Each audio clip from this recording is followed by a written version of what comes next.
Hello, hello. We're so Wow. happy. Welcome to the Smooth. Welcome to the show, everybody. Yeah. It just Yeah. takes me a while to get used to what language we're going to be talking in. So today on the Smooth, I'm very happy to introduce our guest, Yony Fine. We'll put in sound effects. Yeah, this is my brother. And wow, I'm so happy that you're on our show. And we've gone a long ways together. For And sure. yeah, so so I want you to start and tell us a little bit about yourself and the journey you've done in your life and anything you want to share with us. Oh, and then are going to come the questions. Just wait. Yeah, we have questions as well. Well, to tell a little bit about myself and what I've been through, I don't know how long of a program is this? How much do you want to share? Well, I'm a lot. I mean, I want to share a lot because I think that I went through all kinds of stuff that I don't know if it's normal. I'm not one to say that what I went through is normal. I think a lot of people go through similar things, but maybe in different circumstances. Like I flew from my motorcycle onto a pole. So I don't know how many people do that, but And are alive to tell the tale. What's that? And they're alive to tell the tale. Yeah. I see that you're okay, but how's the pole? Oh, the pole broke, and my peers at work brought it to the intensive care unit. Once I woke up, they told me what do you call it? The iria, what do you call the iria? Municipality? Yeah, they have to pay for the sign that I broke. I'm like, seriously? They're just pulling my leg, but at that time that was not funny. So like a story, like a quick story from that period in my life. I was what was I, 21, I think. 1 year, maybe even less than our father passed away. He was 48, so I was like 20, and all I thought about was not being here. Quite frankly, I just had no motivation to stay in this weird place called I won't use the words I used back then, obviously. Bling, bling, bling, bling, bling, bling. Apostrophe, bling, bling, bling. So I was thinking, well, I'm not going to just go ahead and decide to leave right away, because I really want to find out, maybe there's something to it that I was born, right? There's got to be something to it. I mean, I thought so. It's got to be something. It just made sense to me that there's got to be more to life than what I'm just observing right here, but I had no clue how to advance.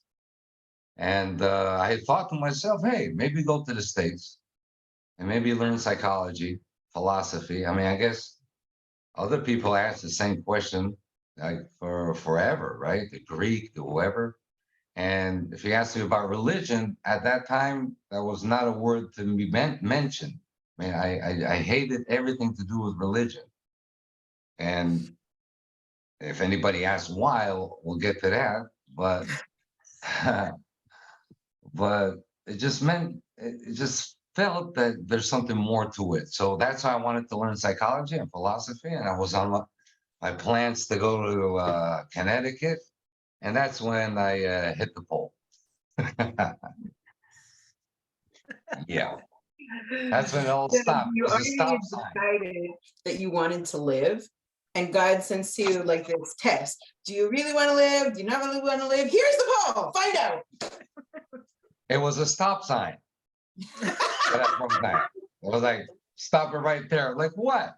Where am I? I remember waking up from an intensive care unit, and then that's when I was shocked, because the first moment, the previous moment I remember is going like this.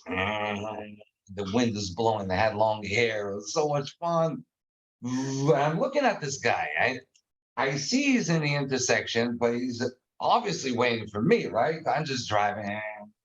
And the next moment, I'm just lying there and I had this little monitor that doot, doot, doot, and bang, all kinds of tubes. I'm like, what? Let's go back to the previous moment. With the hair. Yeah, let me get back to that. A month before I was supposed to go to Connecticut. So let me just a short story of an inspiration. The person that really inspired me at those difficult moments was my neighbor. He was at the time 8.5 years old. And I don't know what types of conversations we used to have, but I always found him a very deep and interesting person. I never saw the age factor as being a problem. And why should it be a problem? I mean, he's so interesting and he listens so well and he asks beautiful questions. I'm like, you're an interesting guy. I don't care if how old you are. And I think it says in Pirkei Avot, right? So אל תסתכל בקנקן אלא במה שיש בו. So the kankan is very חדש, it looks like, אבל יש בו הרבה ישן. So it's I couldn't stand anybody visit me at the hospital, anybody, my friends, family. I couldn't stand anyone because with all, I know they came with great intentions, but I just couldn't see them. And I asked everybody, all the doctors, not to have any visitors. So that's why I was surprised one day to see Noam right in my next to my bed in the intensive care unit while I'm lying down. So I go, Noam, what you doing here? Came to see you. Like, how'd you get here? I took a bus. What? You took a bus? Like, yeah, I took a bus. Actually, 2 buses. You took 2 buses. Why? Because I couldn't figure out, like, he actually took 2 buses to see me. I mean, is he out of his mind? Am I his good friend like that? Now, he's 8.5 years old. So he's not faced with all my antics and he's saying, what are you doing here? Like, what does it look like? I'm on vacation.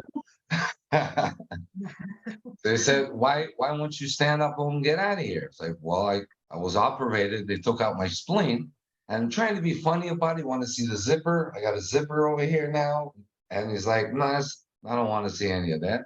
And he says, so when can you get out of here? So when the doctors say that I can walk. Well, did you try walking? Like, no. So why not? Because I can't sit up. Did you try? I'm figuring to myself, maybe I should just stick with the doctor's suggestions, but he's right there and he's like, did you try in these eyes that I don't know how to explain it? It's like, come on, Yoni, come on, you gotta try it. So I got these 2, what do you call them? The stands for the IVs and lots of stuff. I got oxygen, I got a lot of stuff. So I hold one of them, I hold the other one, and I go, oh, here we go. And I get Busy. oh, big time, but I'm able to sustain it. And I was so happy. I'm like, see, Mom, see, all right. And he's like this, unfazed. All right, so get up now. You're able to sit down so you can get up, right? I'm like, well, I don't think it's a good idea. And everything in my brain is saying, don't do this. Don't do this.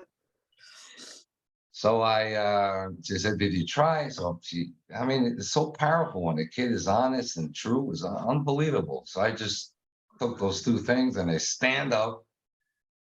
And I was like, for a split second, so happy that I made it. But then I go, and turns out when you don't have any stomach muscles, you can't sit up and you can't stand up. You can't. It just goes, when I go, everything's flying from my arms and everything. And the doctor says, what do you think you're doing? But he inspired me every day to just do the same thing, get up with it and, get my stomach, be ready to go. And once I stood up, that was it. I mean, the doctors couldn't get me back. They had to walk around to do their rounds because I would refuse to sit down. No way. I got to get out of here. Got to get out of here. Are you still in touch with Noam today? With who? With Noam? Oh, no, not almost, it's been almost 30 something years. And I went on Facebook about a month ago and I told this story and I understood that his sister was there, Irit. So that's where I was able to, my first exchange since then. I haven't met Wow. him since then, but he remembers the story. Wow. He remembers it like that. So, and the Beautiful. rest of his brothers didn't know about the story. Mhm.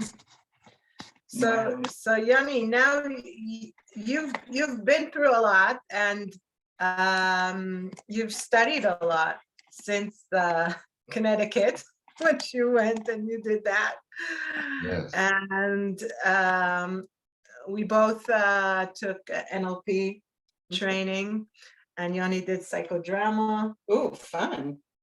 and he's still working with patients. Nachan? And I work, it's almost 9 years now in Ashkelon in the psychiatric unit. Wow. It's a beautiful setup that they have there. It's called Tipul Yom, where the patients come from 8 to 1 o'clock, and they have all kinds of things that they can do, and also have psychological, um, talking to psychologists and meetings. And I have my group, which is a psychodrama group that I do there, and it's just yeah, it's just a and blessing. and Really, you have been a teacher 16 for years. any number of years. Yeah, 16 Yeah. years, It- which is pretty amazing. I loved it. I loved it so much. I mean, uh, today and even then, I mean, that was the reason I left, is because too much pain. I couldn't stand to see what would happen to the children that I was able to teach, and what would happen when another teacher got them the following year. I couldn't see that happening again and again and again because we were so together. We're so together, and we did so many things. And I had my first principal. She gave me a lot of faith, and told me, Kilo, listen, do whatever you want to do. I said, listen, I am not the regular teacher. You got to understand who you're hiring. There's no way I'm going to do these things the teachers did to me. I'm going to go nuts in the classroom. Do whatever you want. I'm like, okay. I say, I just, that was a honest disclosure that she should know. And she backed me up with that. And I did all kinds of things that, sound crazy to maybe other people, but to me made perfect sense. To have, let's say, a little refrigerator in the classroom. Is it crazy?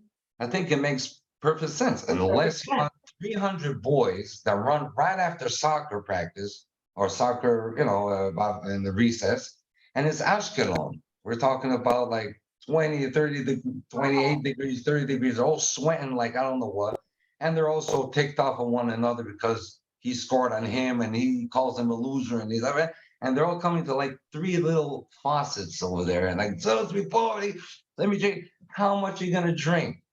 How much is it? Hey, come on, move. It's like that's it. So just bring a little fridge, not a huge one, into the classroom. Let them bring bottles from the house, put them in the freezer. Make Love yourself it. comfortable. Come into the classroom, drink as much as you want. So I I love remember it. explaining that to them, but some of them are still in the old habit of moving like this all the time and pushing and shoving. So one day they knew that after the time is up, you can't go to drink, you can't go out, you got to be in the classroom. So that's when I used to go and I see these guys, red faces and sweating, and I'm opening my bottle. It's all frosty and cold. I go, wow, what a great idea that the fridge is over here. Wow. And he goes, I'm okay, stop it. Because, oh, you guys didn't bring your bottles. Ah, all right, would you like mine? Here you go. Here you go, take it. Like maybe tomorrow you bring your own. Please go, oh, thank you very much. Are you still teaching? No, no, I'm, what was it? About 9 years ago, that's where it happened, where I spoke to a good friend of ours, David Ben Yosef. Remember, Yael? You know Yeah. David Ben Yosef? Your friend, Ethan Yosef? Wow, impressive. Yeah. We'll get to that in a minute, but go on. Yeah. So, we spoke like for maybe an hour and a half or so, where we was living. באיזשהו מקום, he's always moving. קשת, וזה, I don't remember. And it felt like I needed to. It felt inside that I got to get to the teachers. I don't know how, but I got to get to the teachers. Whatever I need to learn, whatever diploma needs to be acquired in order to get to the teachers, because I couldn't see this a year in, year out. See, my kids were my kids, were friends. I mean, how do I explain it? I mean, I knew from the get-go that I need to know them in order to get some chemistry going on. So I used to call them up. That's what I used to do. Like every evening, get 5, 6 students of mine and call them up. And at the beginning, they were like, "What do you want? You want to talk to my parents?" Like, no, I want to talk to you. Like, what? What did I do?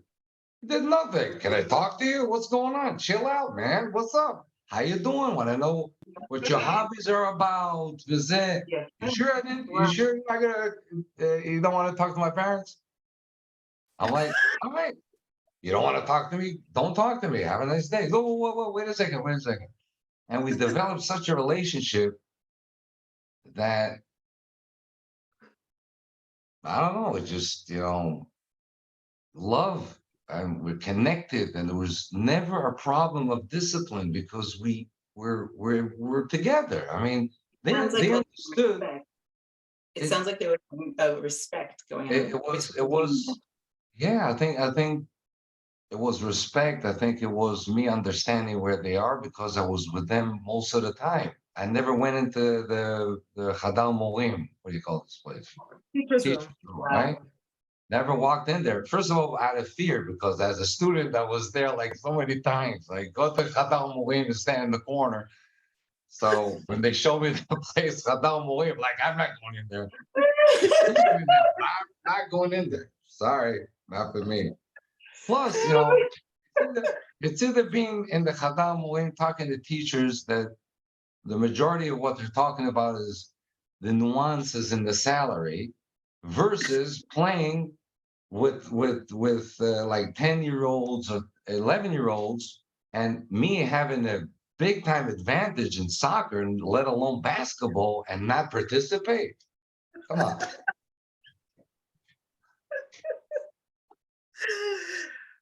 That's great. I mean, So you were in the yeah. middle of a story. You were with David Ben Yosef, and then like what caused you to leave So the I teaching understood profession? from what he was saying that I need to go larger in some scale, and I was thinking to get to the teachers. So I learned psychodrama, and at that time I was thinking if I can do psychodrama to teachers, get them to see themselves maybe in a different light, maybe to see their students in a different light, maybe role play with the teachers and so-called their students, not having their students and participate. I'm just saying in psychodrama is as if that student is there and as if you're the student replying. And I thought to myself, wow, that will be, mind-boggling for teachers because, the teachers don't have a lot of time on their hands. They're very, very busy and they have a lot of things like piled up and they need to do in order to maintain in the system, including all kinds of stuff that are so senseless and then Tom really is just waste of paper and forest in Brazil or something.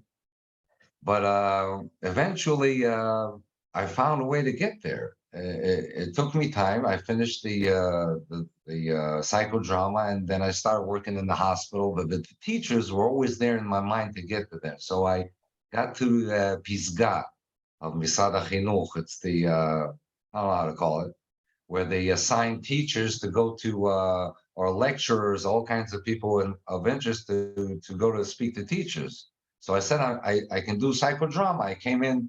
I remember Yael would be proud of me. I walked in with a blue hat, you know, and I don't know what I was having on or something. And I looked at myself in the mirror that day and I say, Yony, you're being serious, right? You're going to a job interview here and offering yourself for psychodrama, and this is what you're doing.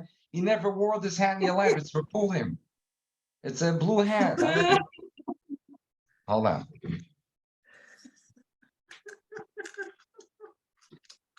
This is hysterical.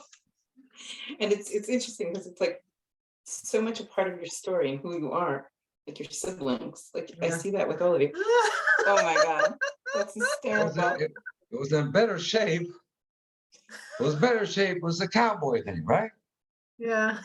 And I don't know why, but it made perfect sense for me to go and showcase my talents, I guess, with this hat.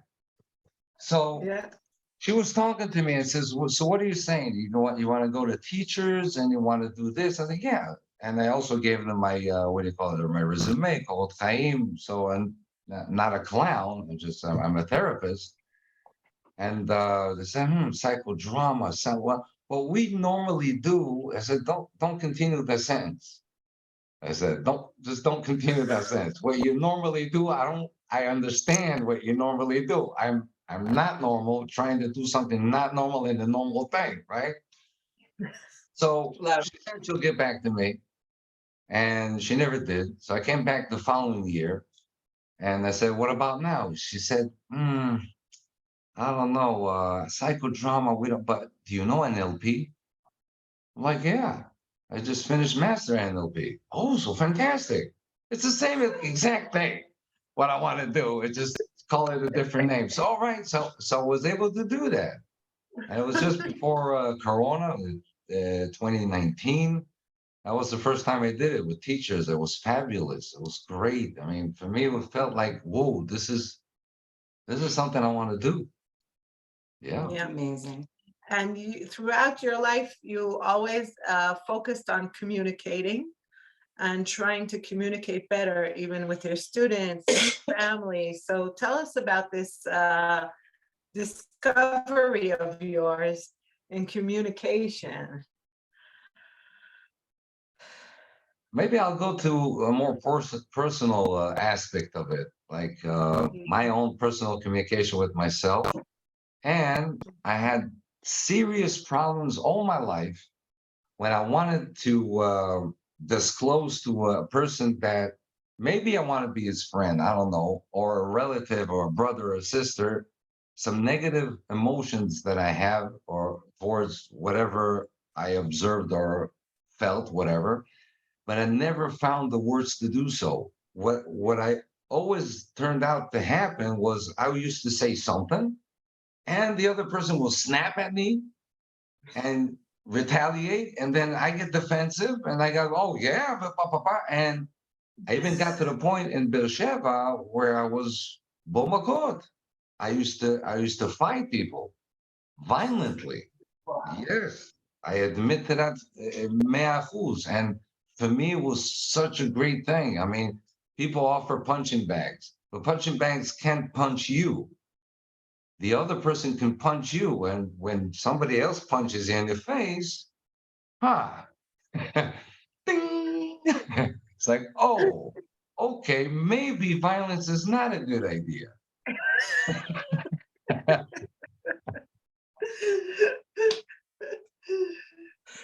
Okay, so tell us about your how you communicate with yourself better, because that's probably where it all starts, the communication Yes, with yourself. yes, and that's where I saw the way I treat myself. It happened when I lived in the States, in Cheshire, Connecticut, and that's where I took my time. I lived almost alone for 3.5 years, and that's where I discovered a lot of aspects of me that I never knew were there. No idea. I started talking to myself.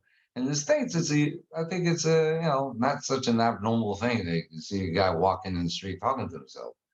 So I just used to talk to myself. Yeah.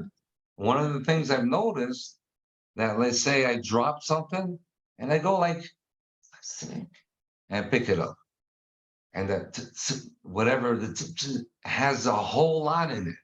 There's so many curses in there. There's so many. What a what do you call it? Clumsy. Clumsy, klutz, אני יודע מה, שלומי, מטומטם, כמה פעמים זה קרה לך, but you can't pay attention with all that. So that's how I communicate. So I was noticing that I'm just beating myself up violently over nothing. It didn't make any sense to me. Why would I do that? And by learning where it came from, it also helped me to also take responsibility over like, okay, now I got to stop this, but I don't know how to do it. Which I congratulate myself after I accidentally dropped something. That's also so. What should I say? I did not know what to say. Yofi. No, it's not Yofi. You just dropped something. That's careless. No nora, no nora. It's a candle, man. It's just wash the floor. Okay, so I'm going back to inflicting pain on myself. Not I didn't say I congratulate myself. I didn't know how to communicate with myself. In order for me to understand that when I make mistakes, it's a good thing. And when I fail, it's a terrific thing, even. I never understood that concept. I thought you should never fail and mistakes are horrible. No way. I mean, I think if I understood something in this world, so my definition of a human being is in Hebrew, it's called Taoist. Yeah, we make mistakes all the time. That's who we are. Takes a minute. I'm thinking like voodoo, Taoism. Mistakable, I don't know, Taoist.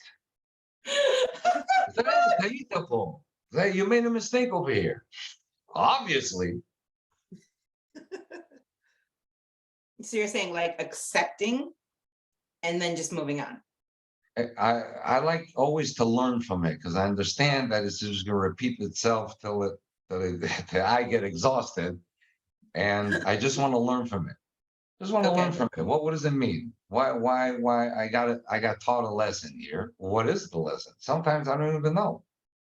So in that case, I try my best to figure it out. And if I can't make it out, I ask Hashem, can you hook me up over here? I don't understand what was this all about. And till today, I have a lot of things I don't understand. Like also my father disappearing when I was 20 years old. I mean, I have a system of belief in place that is for the best. I know for a fact that if for some reasons that would be a good thing for my father, but still, nah. A lot of things I don't understand there. Don't make sense. I think could have been arranged otherwise. That's the way I see it. But didn't create anybody, so it's easy for me to say. You can apply for the job of being God's second hand. Huh? You can apply for the job of, telling God, advising God. No thanks, but I understand that he has a lot of deputies. Yeah. You know what I mean? It's like the people that used to that's they call it atasgan shel HaKadosh Baruch Hu, when they come and say this is out of line, when you don't have your thing right, or you're not wearing this right, or this is wrong. So they ask him, are you the deputy? You're not. I think we're running out of time. Okay. Right? But So I do want to ask, there's a few questions, and I think we just skated on the tip of the ice. There's a lot more to go. I think there's a lot of depth here. But I do want to ask, I want you to tell me a story about you guys when you were younger. Oh, Yael and I? Well, you can talk about your entire family. I wasn't limiting you in your in the question. Oh, how was our household? You can take it any way you want. I'm just telling you, one story, something that you remember, One story of our family. or when you Wow. guys remember. Wow. Oh, we had such a crazy childhood. I don't even know where to begin. It's so wacky. So many crazy stuff. Really, it's just like it's so colorful and bizarre and wacky. Most of it is wacky. That and funny. Yeah. I mean, in one episode, I don't know. The first thing that comes to mind is mom's little schnapps bottles in the machzan. You see what I'm saying? You see what I'm saying? That's A it. schnoz spot? Yeah, she had a collection of schnapps bottles, like little liquor things from, I don't know, she bought them from Go on. oh, we never cared for it. As long as we used to sample the things as kids, so you can understand what that took us. We Yeah. had a wild and crazy childhood, really. But living in Nevinoy, there was always also a peaceful thing to it. It was like a moshav. It's like outside of Beersheba. It wasn't that populated. It still isn't. I mean, it's a little quiet place. And I can't like recollect one situation with all the family. Yael and I, we had a rough time together growing up. Wasn't easy. We used to fight a lot over whatever she wanted to listen to on, let's say, on whatever. Remember those big tapes we got from my grandpa? Cassette player. Yeah, I remember once I broke your tape. I remember that. Yeah, We used to yeah. fight. Well, we fought a lot, and Very violent to each other. yes, I used to scratch you.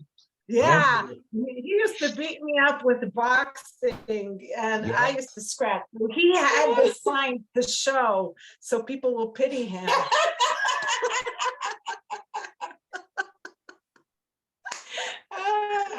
Yeah, we used to go at it, and I remember a lot. I mean, there's so many good memories and also not so good memories. But all in all, I think just us moving to Israel, for me is a blessing because if they had not moved to Israel, I do not know if I even maybe in what do you call those 3-day tours to Israel that the Americans do, just go take a look at this is Tel Aviv, this is Yerushalayim, and go straight back to the States. And just can be more grateful to be Eretz HaKodesh and Zrahia. It's just I love it. I love it here. I can't. There's no other place like this. No, I love how you guys have this positive energy about you guys. I see you from a distance. I see you all from a distance, and you're all very close, and you all have this positive energy. You've all taken your to quote you, you said your wacky and wild childhood. So you've taken your wacky and wild childhood and incorporated it into your adult lives. And I just think that's awesome. I think that's really, really awesome. Yeah, because there's a lot of resistance. A lot of people throughout the years like, why are you doing this? Why are you doing that? A lot of criticism. But once you understand that you're just wacky, there's nothing you can do about it. You know what I mean? I love that. I can't change. I try to be an adult. I try to be serious, and I fail again and again and again. It's like I'll try again one day. I don't know. I think a lot of people out there are waiting to live their lives like after they retire, after they accomplish a certain thing. And I think in our family, I think almost everybody realized that the time to live is right now. Yes. The time to live your dreams, to go out there and to do stuff that interests you and to have fun. Yes. and is now. You Beautiful. don't have to wait for Beautiful. next year or 50 years Because or you might not whatever, be or around. some time. And what I want to say that I'm taking from this session with you, Yoni, is that a lot of, it's not, I won't call it being optimist, it's like incorporating being optimist into your life is really every day, taking the challenges and seeing it through as much as we can, a positive way. And I love talking to you. Thank you for being on our show. I think we'll have you again. Thank you for having me. This is fun. Thank We you can for go having deeper. me. And anybody out there enjoying my sister's work, uh, I appreciate you watching, and And have also tell us yourselves what you exactly. do today. Tell us what you do today Uh, beside the psychiatric ward. If people want to contact you, tell us about it. Well, mainly my focus today is on the 5 steps to achieve great communication. I will call it healthy communication, because if it's not healthy, it's poisonous. Right. And I've seen the aftermath at the hospital. Like maybe 90 something percent of the people, of the patients, come exactly from that place, that the communication was poisonous. So that's what my main objective today is, to bring that about. I work in the clinic and I do workshops for youth, for relationships, business, teachers, and people want to get married. Oh, Beautiful. They need wow. they need to know this, because in my belief, there's 2 choices a person needs to do in order to maintain a great relationship and partnership. Is one, they need to understand that the happiness and all the rest of the stuff is entirely in their responsibility, entirely. I Mea love who's their responsibility, and the other is the choice to communicate negative emotion only in a healthy way, only in a healthy way.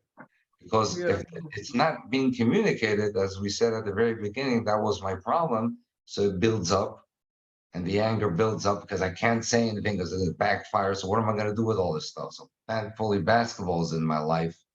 It's been there for all my life until today. That calms me down when I can't really communicate, not because I don't want to. I know how to communicate. Now the other person, I can't communicate whatever I want to the other person, because the other person is still not there. So there needs to be a lot of patience there. So of course, I think people who think about getting married need to know how to do this, because if not, at the very beginning of the first day together, somebody, or maybe the first week or the first month, first year, somebody might displease the other's behavior in some way.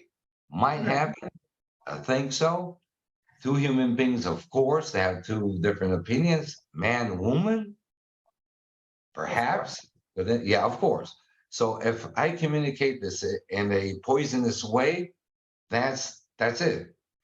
That starts over there, defense mechanisms, and we go cycling. You're like your mother, you're like my father.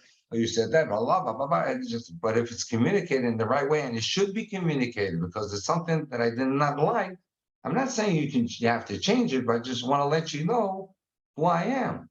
That's all. Now, if you want to change it, so your agenda. If not, maybe I have to deal with it. It's not my top 3 things that if not, I'm, letting you know, like, okay. So that's pretty much what I'm doing, especially with the parents and kids, with all the um the gvulot, the barriers that they want to put up for them, and it's so important to give kids their healthy borders. But the communication again just destroys the whole thing. And they're like, you know what, enough with your borders. And I'm going over here and I'm going over there. And the kid and the parents have so much wisdom.